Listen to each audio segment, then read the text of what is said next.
So, yes, it is 2 years on the experience. Sorry about that, I didn't have that answer.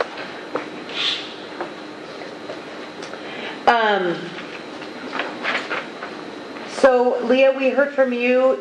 Cherish, is there anything that you want to comment on in regards to this? Not beyond, I think the biggest concern, it sounds like, is the requirements for the trainer, which I'm in full support of. Like, that should definitely be something that is still pretty, I guess, as monitored or as rigid as it currently is, but breaking the specialty level licenses into individual piercings or individual services wouldn't, I don't know that would be a bad idea. Like, that might be a good thing for people who perhaps don't want to offer certain piercings that are required to currently be performed to attain a specialty level 1 license, but do want to offer others to kind of be able to pick and choose which of those piercings are offered. As long as the trainer requirements stay the same, I think that might be beneficial. 2 years of experience to act as a trainer with that, those specific piercings under your belt. 2 years of experience, or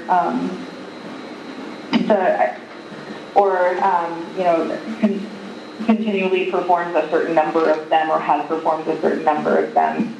Something along those lines, I think, makes sense. Right now, it seems to be pretty.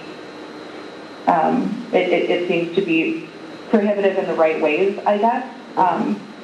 Is what I'm trying to say. Okay. So I think that making it easier to be a trainer would be a bad idea, but being able to break up the specialty piercings and choose which ones you want to specialize in. It sounds like that's what would be possible, and that might be a really good thing. Okay.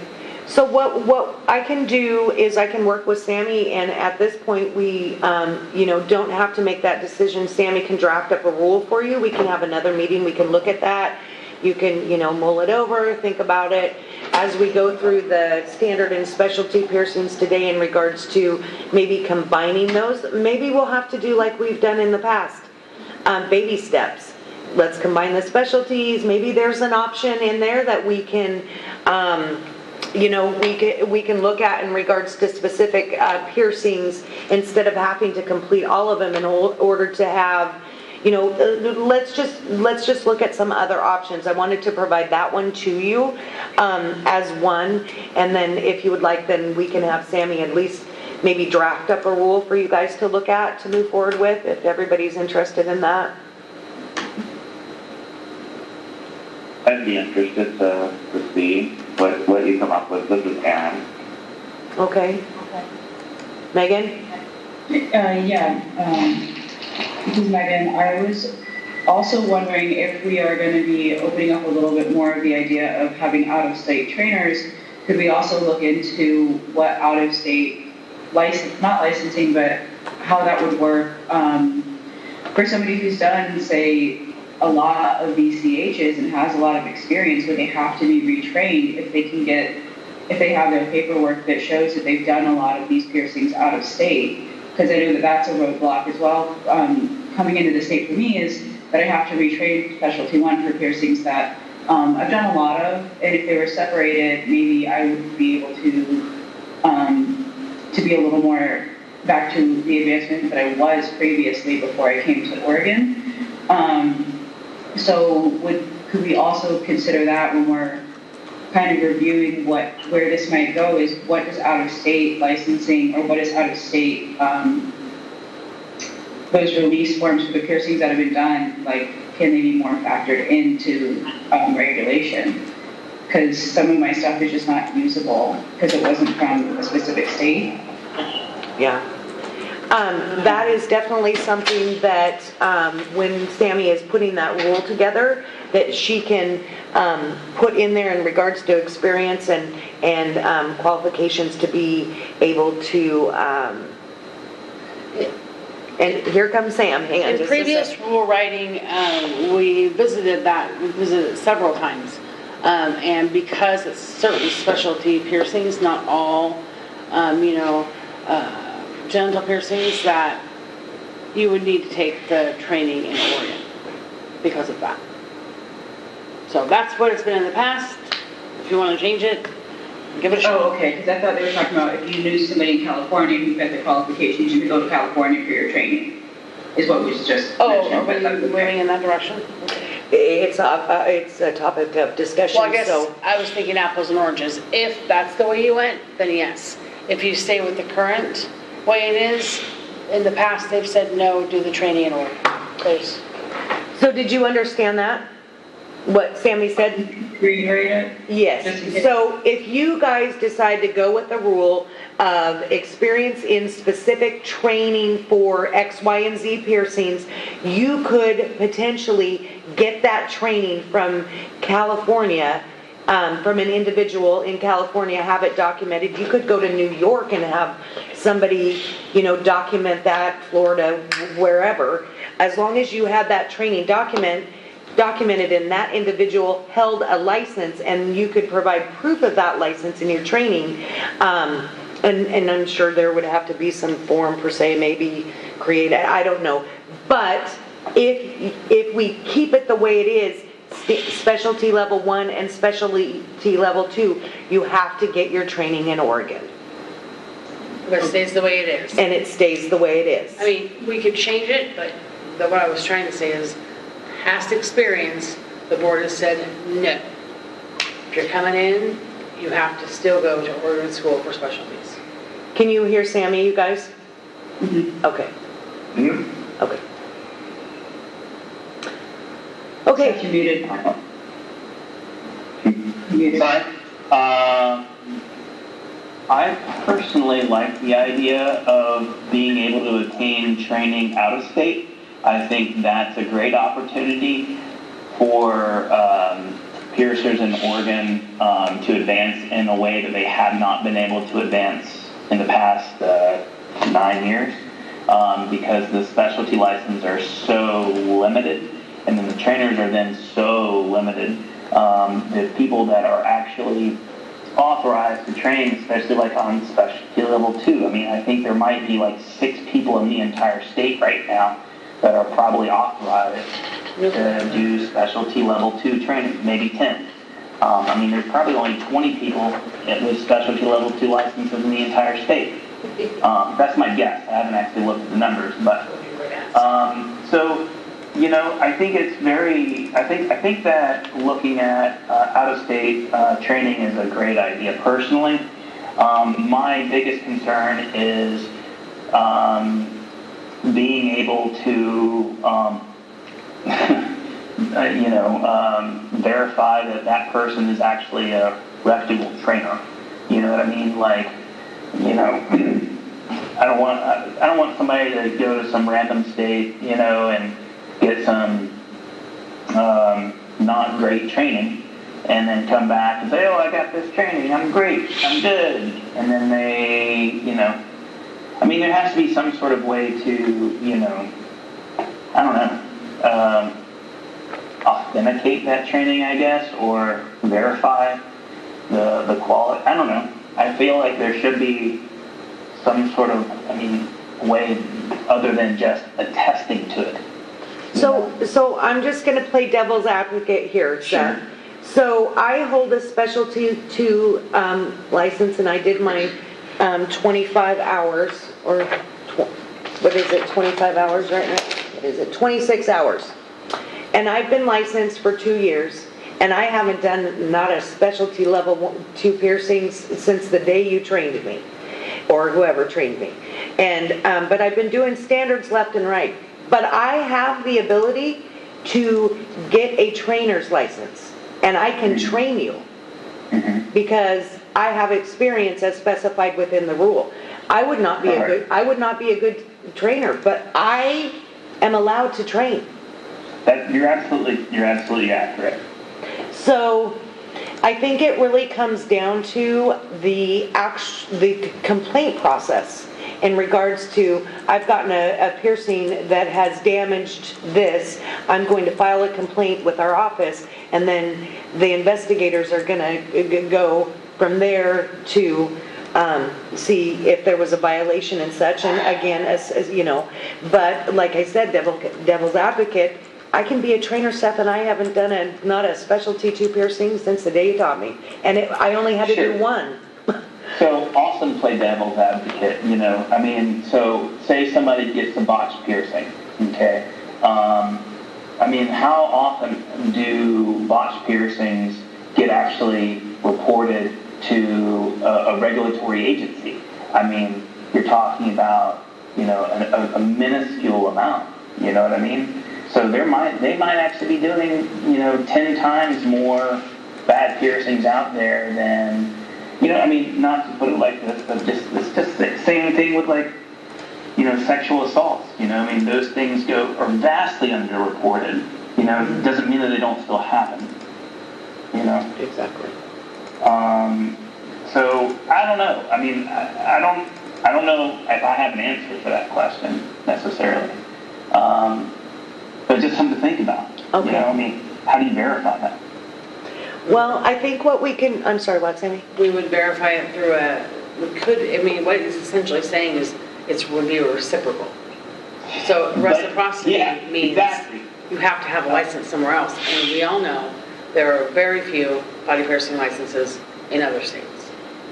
Sure, and so you're limited. And this has been the issue with reciprocity with specialty licenses for the past 9 years is that no other state has a license on the level of Oregon. Mm-hmm. So, you know, and no other states touch genitals specifically like Oregon does. You know what I mean? Mm-hmm. Reciprocity isn't even an option in the rules for specialty. Yeah. Okay. So so what I'm hearing you guys say is that you would like to have Sammy draft up a rule, and we can have another meeting and look at that in the future. What is this rule looking like? Okay. This is Aaron Solomon. Yes, I'd like to see that, and also Seth brought up some really good points. The main things that I would really like to kind of see focused on the rule is the qualification process for the person that is allowed to do the actual, you know, training. Whether it's from another state or not, that's actually great because it does allow for flexibility and options which are not out there for us right now. Also, something that Leah brought up, since if it was a rule change, definitely getting something in there how to do reciprocity possibly for people that have a lot of experience in this type of work moving in from out of state that, as Leah brought up, currently have to, even though they've done 8,000, you know, multiple genital piercings, they're having to start from scratch on the, you know, go through a whole separate training program. But yeah, I would be really kind of curious to see what comes up with and see what, you know, we can do to tweak it to make the possibilities there, because I mean, in the end, obviously we need to keep everybody safe as possible, and you know, if we can accomplish this in a safe way, I feel like it would be a very good step forward to kind of making things safe, but having them in a little bit more of a real-world setting as far as opening up a variety of trainers. And like I said, definitely get something in there about reciprocity for genital work for piercers moving in from out of state. They're already having to go through a reciprocity process. I think that's about it. I look forward to seeing what you come up with, Sammy. So my first question is, what qualifications do you think would be good for the specialty? I mean, you're saying it's not enough, but you're not giving me any feedback on what you think would be enough qualifications for the trainer. I myself don't have a specific number. I would say maybe even and I don't know if this is because I am not a legal expert or anything, or, require maybe some kind of notarized statement from the person doing the training that, they attest that they have X amount of experience doing X piercing that they're signing off on for a person. I don't know if something like that is possible. I'm just kind of spitballing here because, like I said, I'm no expert in this field of, as far as, having specific credentials for educators is what I'm talking about. I have expertise in piercing, I promise. What do you think would be an appropriate amount of, if the trainer, how many, example of procedures that you think the trainer should have done in his lifespan to be a trainer? I mean, I can just pick numbers, but they're going to be wrong, I'm sure.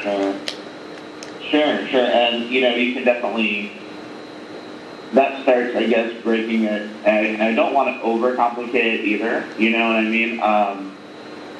Definitely would be a thing that at least, at the bare minimum, I would feel like current, requirements for things that we require for specialty. At a bare minimum, I would think if somebody is going to be a trainer to somebody on this and mentor them on specific piercing, which is also something that, Kara's brought up. Another, part is I love flexibility. I really do.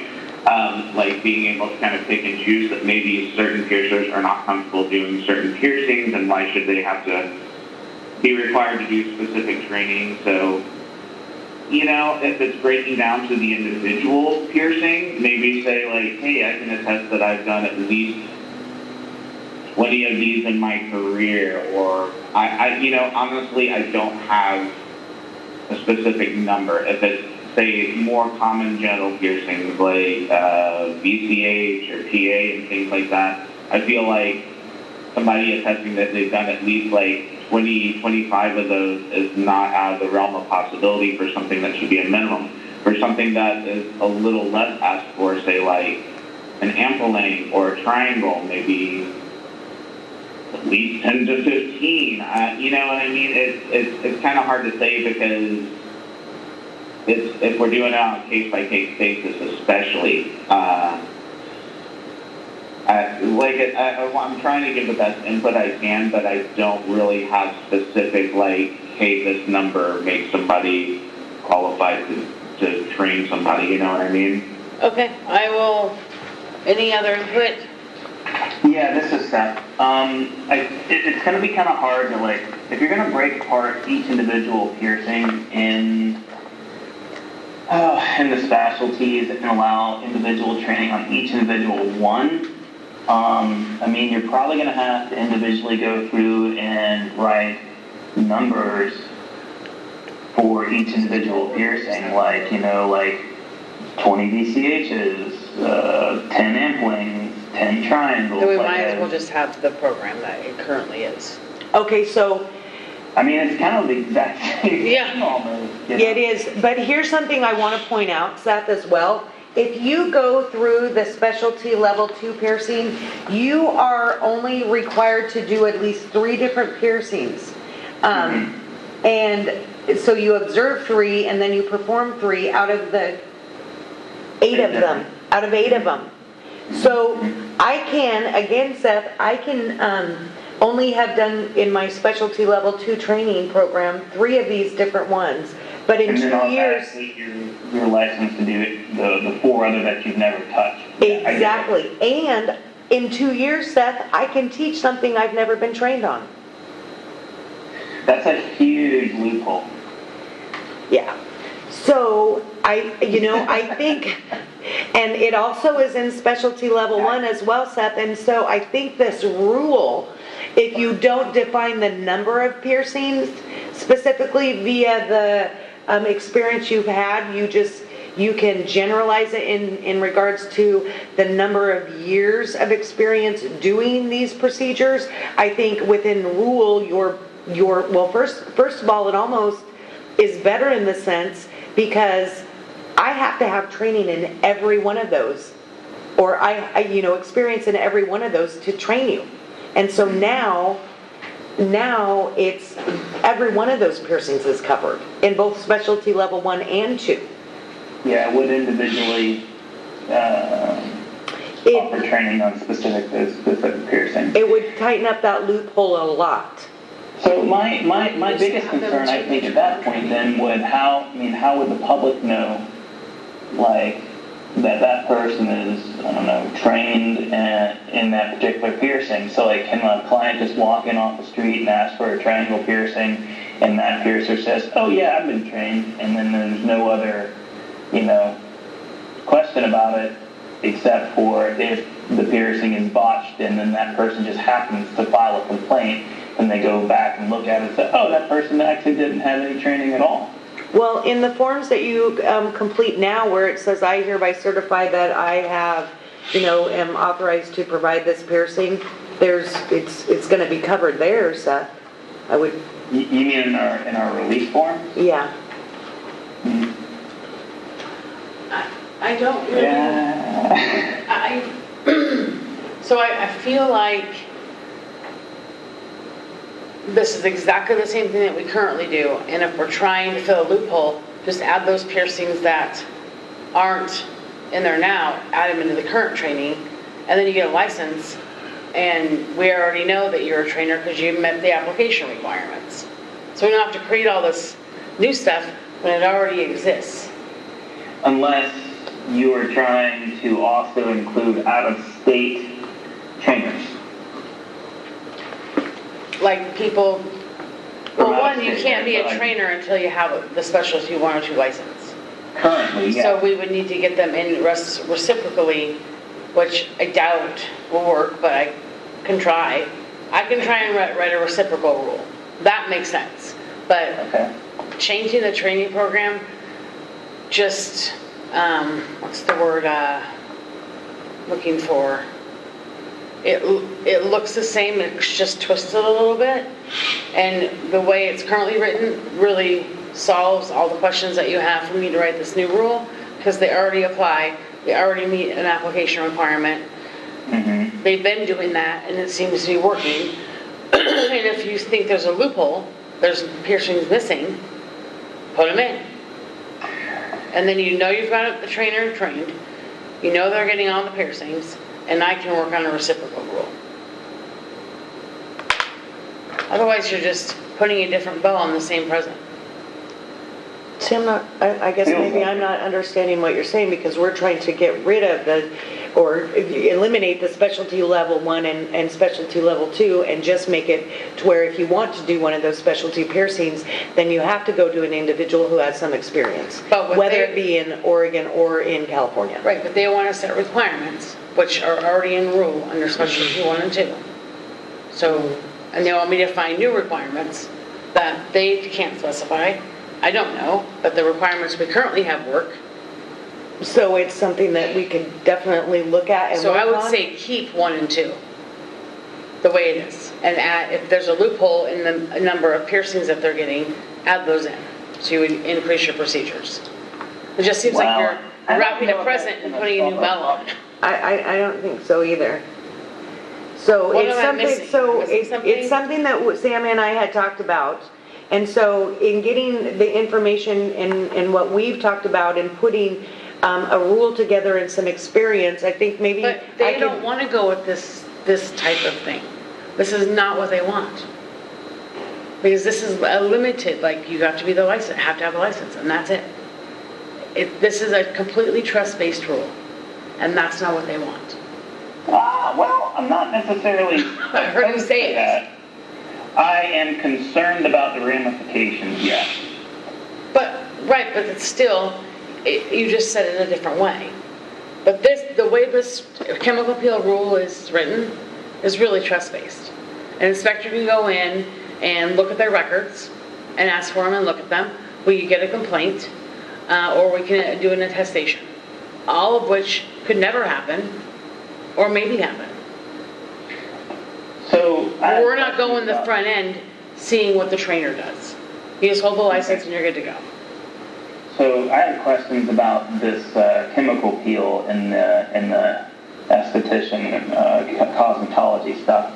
How long has it been like this whole trust base on the chemical peel thing, and how often is the agency receiving any negative feedback from botched procedures? I mean, how is that working on their end? I'm curious. Well, we only put the rule in place in 2019.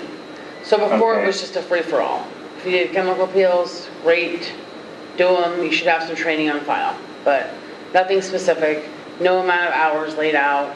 No, what the trainer has to look like, what type of documents they have to have.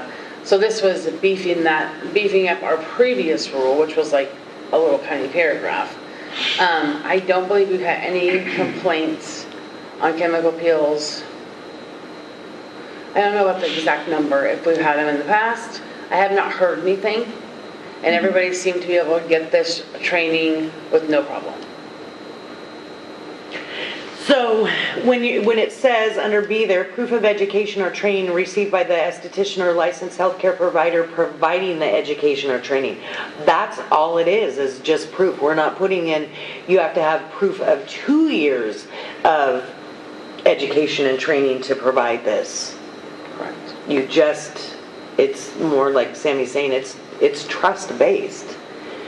But you don't think adding an option in there, proof of having education or training and providing these services for 2 years or something, just as simple as that? That would be fine, but I don't know what the difference would be. I don't know how it would be different than what we currently have.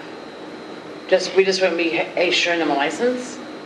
Well, we wouldn't be issuing them the license for either one of them. But that's really the only change. No, the other change is if I want to do only X, Y, and Z piercing, I don't have to go through the specialty level 1 and 2 and get 7 different kinds. I can do the 2 specific piercings that I want to do. So are you saying that I would do a rule for each specific? No, you could list them out like we had talked about. Again, they only have to do, what did you say, 3 different? Why don't we just, you can explain to me what you want. Okay. But Okay, so we can move forward with that rule. I can work with Sammy on writing this rule, and then I guess one of the things that I heard from you is, initially Aaron was saying specifics on the numbers, and then we moved past that. And I guess my question, is there a number of years of experience that everybody would want to put out there? Is it 5 years? Is it 2 years?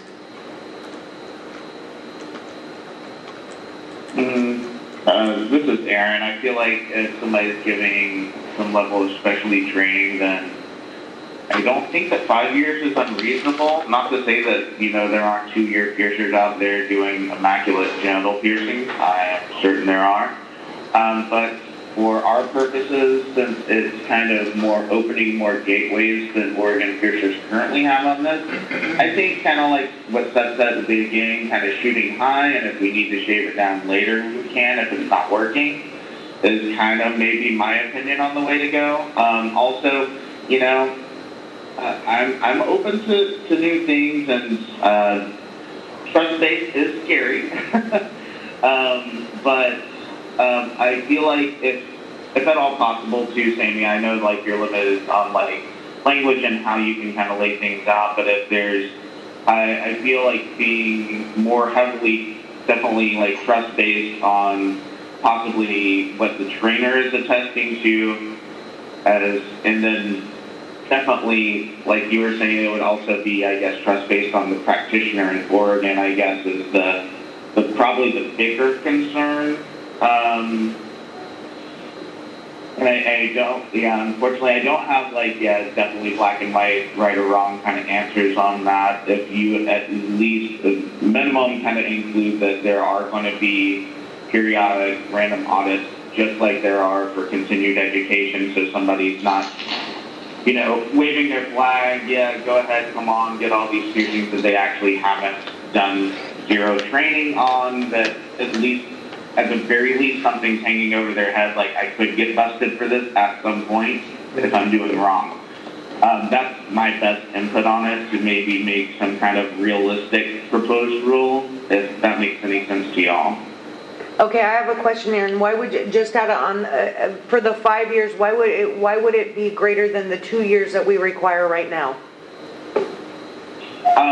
Is it only 2 years that you're required to be a trainer, period, and then you're just basically, I'm sorry, this is for, because right now it's still broken up into years for a standard trainer. No, so for specialty level 1 and specialty level 2, well, and standard, it's 2 years of experience holding that license before you can actually train somebody in it. Oh, holding the license. I gotcha. Well, because the way that we currently have it set up in Oregon, that, somebody would, if they're actually going through all that training to get the license, like say I'm just basing this on like somebody from scratch saying like, hey, I'm sure, I'm qualified to train somebody on this, that it would probably end up going through a lot more than 2 years, and a lot actual, going back to that solid base of piercing experience that I was talking about, that you have to kind of work through in Oregon currently, and then doing like your specialty, or you can do specialty 1, 2 concurrently, I believe now. I'm not, sorry, I don't have it right in front of my mind, but if it's all agreed across like everybody here that 2 years sounds reasonable, sure, I'll get on board of it. Like I was just saying that, going back to like what Seth said, kind of shooting higher and then chipping it down as we need, since this is a brand new thing, to even see if it works better, or if it's getting tons of complaints or whatever, and when, kind of check back on in a few years periodically like we do. Okay, so Leah, did you want to make a comment on that? No, I'm pretty on board with what's being said. As far as the 5-year versus 2-year debate, I think that if it's already at 2 years, it's going to be a little frustrating to some to bump it up. But if there was also a regulation of like how many of these procedures had been done in addition to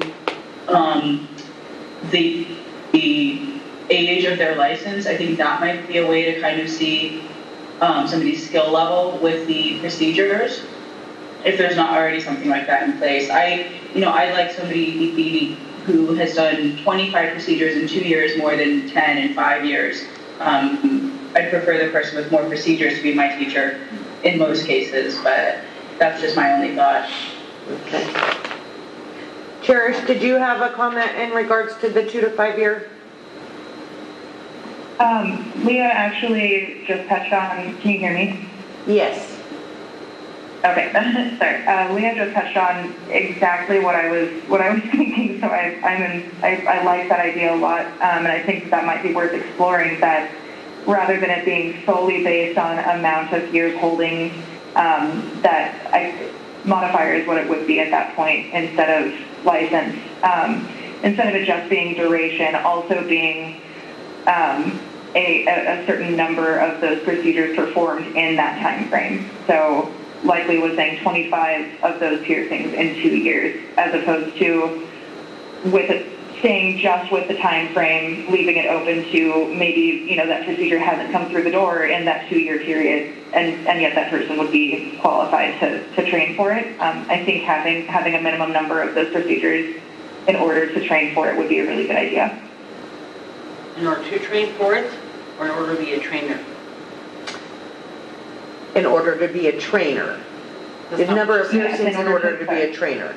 In an amount of time. Yeah, so like, She said in order to train for it. This is Aaron, and I totally agree with what Cherish and Leah were just saying, that obviously somebody that has more experience with this type of work in a shorter time would be more qualified to train somebody that had less experience in a longer amount of time. So maybe make it procedure-based and not time-based. Totally agree with that. And would that be across the board for all of the different piercings? So for example, what I'm hearing you say is that I need to have so many, what did you call them, VCPs? Vertical clitoral hood, VCH. Yeah, it's like one of the most common genital piercings that is generally done. Okay, so in order for me to train somebody, I need to have done 10 VCAs, acronym, within the last, 10 in 2 years, or 20 in 2 years. And is that across the board for all of them? How do you standardize a rule in regards to number of procedures performed for each of these? Wouldn't you just do the experience? I get what you're saying, but wouldn't you just do 2 years of experience with, I don't know. I don't know how to write a rule or how to work with Sammy to write a rule. I can write the rule, but the trainer could, done 20 of those whatevers. I mean, we would be better off knowing they hold a license for a certain amount of time. Mm-hmm. I mean, auditing, are we going to ask them for client? We're not even going to audit the trainer. We're never going to audit the trainer. So I'm just not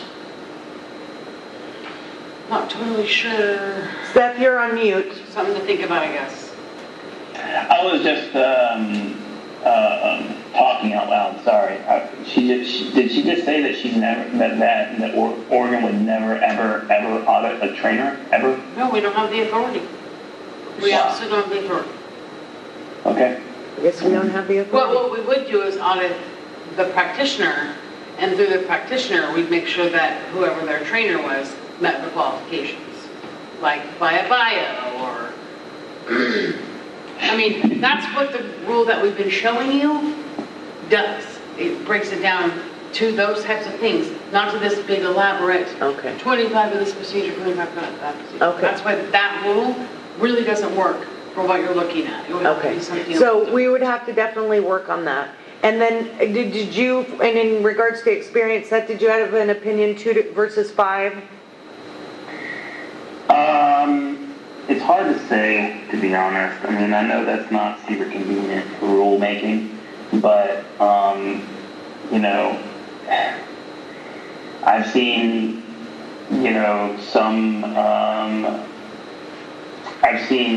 some piercers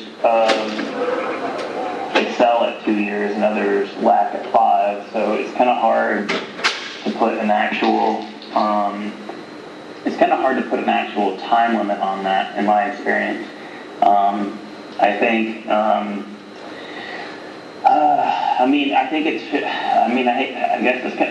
kind of think it would probably need to be a combination of time, like experience time and maybe procedures done, And we could standardize it without specifying each specific number of procedures through each category. So, for example, a minimum of 2 years of experience and 10 procedures for each of the following. Sure. Yeah, maybe something like along that. those lines, yeah. Okay, well it sounds like we have a good kind of basis to and then here I have one more question, and I want you to think about this. Would that be for olive specialty 1 and olive specialty 2 piercings, or would it just be specialty 2 piercings? Is that something to consider in regards to, are there only specific piercings out of those 2 levels that you want? I guess it's kind of a third option in a sense. You could keep standard, you could keep specialty 1, and then those specialty 2s that are so difficult and so hard to obtain a trainer for. So just an option, and I'm going to give you some numbers. So we have currently, so I'm going to go back a little bit. In 2011, before the legislation passed and we took on this board, there was 449 piercers. And that was on 9/20 of 2011 at Snapshot. As of June 4th of 21, we have a total of 103 piercers, and 65 of those are standard, and we have 35 standard trainers. Specialty 1, we have 23 licensees and 8 trainers. In Specialty 2, we have 15 licensees and 10 trainers. Now, those 10 trainers can also train that specialty level, those specialty level 1s. So you have, by a quarter, your licensees have gone down by a quarter. And but then now, did those used to also, did that number also contain ear piercing, like ear gun license also, didn't it? Because it was combined before 2012. yes, yeah, it did. So that cuts out the clairs and the icing stuff. Yeah. So, I think when we adjusted those numbers, I think it was only like 260 actual piercers. So it definitely did decrease some. Mm-hmm. But the 400, that was also including ear piercing gun technicians. Okay. But yeah, it's definitely gone down. Okay. So let's take a 15-minute. Oh, go ahead. I'm sorry, just a real No, that's quick. okay. Those numbers really illustrate my my point to where I think that we should definitely try to maybe open training to out-of-state trainers. Because how many. Well, that is if we kept it, the way it is now. Because there's only how many did you say Specialty 1 and 2 trainers? Like 17 maybe combined? 18 combined. So 8 for Specialty Level 1 and 10 for Specialty Level 2. But those 10 Specialty Level 2s can train the Specialty Level 1s. Sure. But the Specialty 1s can't train, obviously, the 2s. So. Yeah, and just because somebody is authorized to be a trainer doesn't mean that they want to train or have the time to train or whatever. So there's probably only maybe about half of those people that are actively training people. You know what I mean? And then out of those trainers, because they're not required to have experience in some of those piercings, that even limits the number. So if I want to get X and nobody out of those 10 trainers, only 5 of them have X, you're looking at 5 trainers in the whole state of Oregon. Yeah. So, yeah, a lot to think So I about. definitely think that expanding the training availability is a really good idea.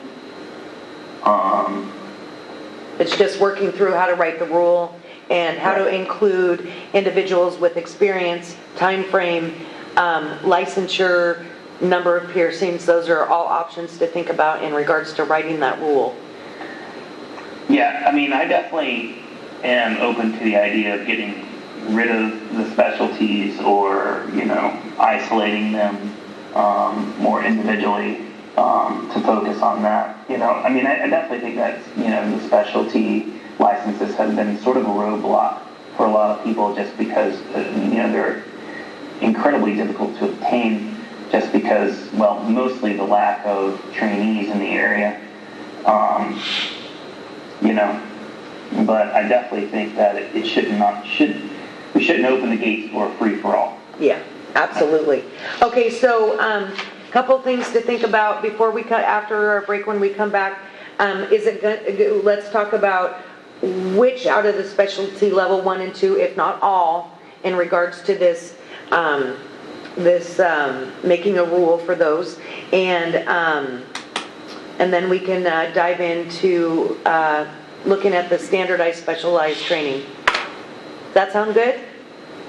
So I actually start work, so I will not be returning from the break, but I will talk to my colleagues after and see what was discussed during the meeting, if that's okay with everyone. Okay, and is this Leah? Sorry, your face isn't showing up. Megan Journey.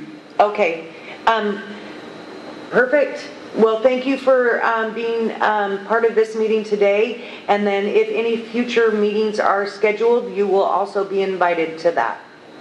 Cool. Thank you. Okay, so we'll take a 15-minute break and reconvene. Thank you, guys. Oh, I'm sorry. uh-huh. This is Cherish. I also need to cut out. My first procedure just walked through the door. But I will touch base with someone who is able to stay and make sure that I'm filled in for the next meeting. Okay, well, if two of you are leaving, we don't have quorum for the committee, so we are going to just have to be done with the committee meeting today and reconvene in the future. Okay. So, I'm sorry. No, that's fine. Yeah, that'll work. Okay, well, we will schedule another meeting. Think about everything that we talked about. I'll work with Sammy on some rules, and we'll just, probably won't be until, let's see, June, August, probably Thank you. July, August. Okay, so we'll be in touch. Thank you, guys. Thanks. And thank you all for joining us today. This is Aaron. And thank you, Serencia and Sammy, for putting in the work for us. We appreciate you. Definitely. Thank you, guys. Have a great day. Have a good night. See ya. Bye. Bye.